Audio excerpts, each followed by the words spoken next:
Bismillahirrahmanirrahim. Assalamualaikum warahmatullahi wabarakatuh. Jumpa lagi dengan kami Saham Hijau, yaitu segala sesuatu tentang dunia investasi di pasar modal. Pada kesempatan kali ini kita akan review saham PYFA di 2025. Ini karena permintaan penonton sangat banyak sekali, jadi kami harus rajin-rajin update konten. Ini permintaannya, tolong bahas saham PYFA dan masih banyak lagi. Kami screenshot beberapa. Sebelum lebih jauh, jangan lupa untuk subscribe. Kalau Anda ingin mendapatkan layanan rekomendasi saham setiap bulan, bisa klik tombol join atau gabung. Semoga bisa membantu. Tentu saja disclaimer on ya. PFA itu bergerak pada bidang farmasi, ya, kesehatan, obat-obatan, vitamin, dan memang secara sahamnya sangat menarik sekali. Kenaikan dalam 1 tahun sudah 128%, ya, dan kemudian dalam 1 bulan saja itu sudah naik 35%. Pertanyaannya kan, ada apa? Lah itu yang harus kita bahas, yang mungkin bisa menjadi sudut pandang bagi kita untuk masuk, keluar, atau hold. Shareholdernya masyarakat 34%. Biasanya kalau seperti ini perusahaan bagus ya, karena nggak rela kalau dipegang masyarakat.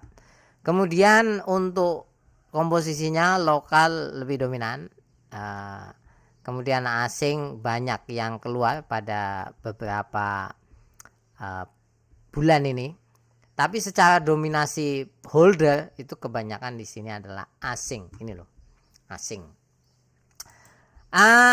Pemegang sahamnya di sini tidak begitu banyak, 9.937, tapi transaksinya saham ini tuh menurut kami itu cukup ramai sekali ya, entah sopirnya yang keren atau banyak yang tertarik ya, tapi kalau lalu lintasnya ini tidak begitu banyak.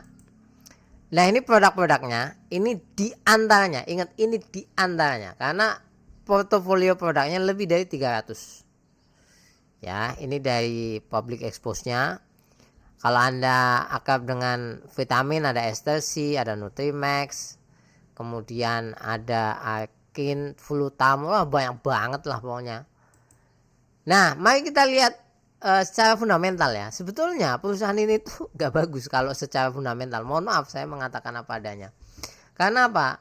Ruginya terus membengkak. Bayangkan aja, dari 12 miliar rugi sekarang udah 116 miliar. Gede banget kan? Pertanyaannya kan, kenapa kok rugi gitu? Ini dari Stockbit ya. Kemudian kalau valuasinya juga mahal, book value-nya 2,5, price to sales-nya 1,4. Mahal itu karena posisi rugi loh ya.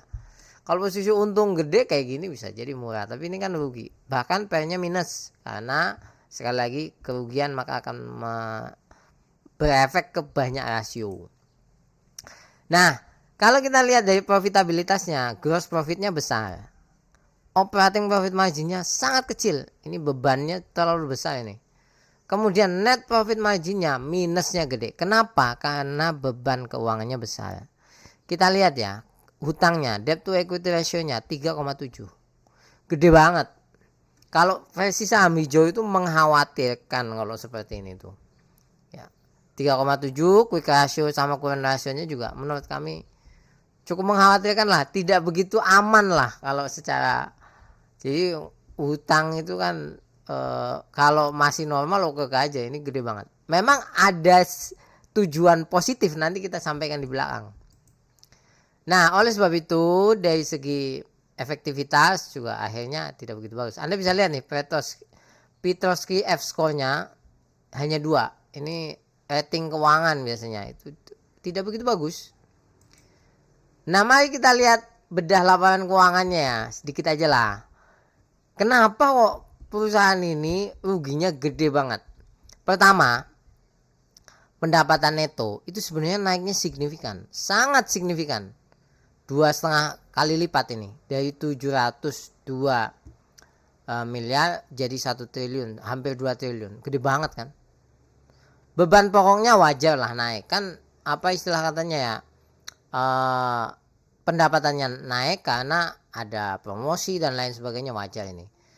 Yang penting kan laba brutonya jadi nambah kan. Beban penjualan pemasaran tentu Ya, tentu banyak. Nah, ini dia. Beban umum dan administrasi naiknya cukup lumayan, ya. Beban lainnya ini yang dulu itu plus 9 miliar. Sekarang minusnya gede banget. Nah, ini yang mau kita ulik ya. Kalau beban keuangan kan udah jelas. Hutangnya gede kan. Tadi udah disebutkan hutangnya gede ini. Udah jelas. Tapi ini loh, beban lainnya itu apa? Sehingga menjadikan perusahaan ini labanya yang sebetulnya sangat membaik jadi ambruk. Nah, ini dia beban lainnya. Apa itu beban lainnya yang sangat besar? Ternyata adalah biaya transaksi akuisisi. Memang perusahaan ini gila ya. Menurut kami, kenapa saya katakan gila? Karena akuisisinya itu edan-edanan. Jadi, perusahaan ini mengakuisisi yang namanya ini nih, Probiotek. Ini perusahaan sama farmasi ini. Yang asal Australia. Bayangkan, ini perusahaan mengakuisisi perusahaan Australia. Jadi karena itulah ini daya tarik yang utama sebetulnya dari PFA itu. Kalau dari segi kinerja Anda tahu sendiri. Artinya saat sekarang mungkin lagi hancur-hancuran. Bisa jadi yang akan datang. Nah, itu yang harus kita teliti lebih jauh. Kalau Anda investor sejati, ini salah satu yang cukup potensial. Kan kalau misalkan nanti seperti ini kan. Labanya pendapatannya tetap ya. Bebannya tetap oke. Tapi beban umum administrasi dan lain-lainnya menurun drastis, maka labanya akan naik sangat signifikan. Kan seperti itu logikanya. Nah, ini dari public expose-nya ya, apa yang akan mendorong pertumbuhan perseroan ke depan? Ya, di sini disebutkan penambahan ada 2 pabrik farmasi, 4 fasilitas spesial packaging, 3 pabrik farmasi. Jadi ekspansinya itu gila-gilaan memang perusahaan ini. Jadi kayak perusahaan pertambangan gitu loh, yang masih eksplorasi emas misalkan, tapi emasnya sudah mulai dijual, cuman biaya eksplorasinya masih sangat besar. Nah, ini pertumbuhannya akan sangat signifikan. Dan pertumbuhan inorganiknya, ini maksudnya inorganik itu dari akuisisi yang lain ya.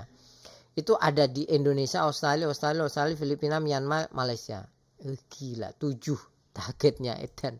Lah ini bisa kelihatan ya. Mengakuisisi perusahaan farmasi lainnya untuk mendapatkan akses ke produk dan pasar baru. 7 potensial target perusahaan. Gila kan? Mau diakui 7 loh. Saya belum menemukan perusahaan se-ekspansif ini ya dalam mengincar pertumbuhan inorganik. Nah, bagaimana secara bandamologinya? Bandamologinya netral di saham ini. Nggak ada yang akumulasi, nggak ada yang distribusi besar. Jadi kalau misalkan naik sangat signifikan ya biasalah menurut kami lah, tidak karena satu hal yang wow gitu, enggak. Anda bisa lihat ini. Walaupun naik terus volumenya kecil, kecil gitu. Ya. Kecil, dan kemudian kalaupun ada di sini indikasi akumulasi besar, betul di sini ada akumulasi besar, tapi mulai jenuh beli. Mulai jenuh beli. Ya, dan kalau kita lihat chartnya ini, dia itu punya resisten kuat di 240 perusahaan ini. Pokoknya kalau udah nyampe 240 turun lagi. 240 turun. Ini Anda bisa lihat ya, turun. Ya, support kuatnya di 180, dan kalau melihat yang ini, ya, ini kan nggak ada akumulasi yang sangat gede banget gitu, nggak ada ya. Ini hanya ya menurut kami biasalah. Belum ada tanda-tanda tembus atau breakout dari sisi resistennya. Kecuali nanti kalau ada di sini hijau gede, ya itu baru ini naiknya akan lebih gila lagi. Nah, ini kesimpulan kami ya. Valuasi menurut kami nggak begitu bagus. Kinerjanya saat ini nggak begitu bagus, ya biasa aja lah, jadi rugi. Tapi kalau bicara prospek, memang luar biasa perusahaan ini. Prospeknya luar biasa karena akuisisinya yang udah diakuisisi kan 1. Nah, Anda bisa lihat tuh efeknya, pendapatannya tadi naik drastis.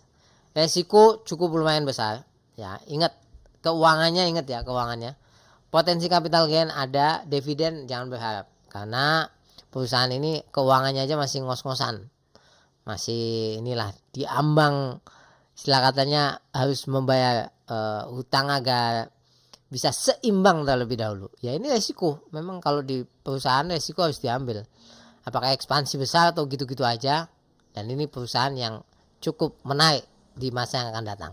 Sampai ketemu lagi, itu kesimpulan dari kami. Kami tidak menyarankan Anda beli, jual atau hold, masing-masing kembalikan kepada Anda. Kalau ada pertanyaan atau usulan di perusahaan yang harus kita ulas, cantumkan aja di kolom komentar. Semoga kita bisa membantu Anda. Terima kasih banyak. Assalamualaikum warahmatullahi wabarakatuh.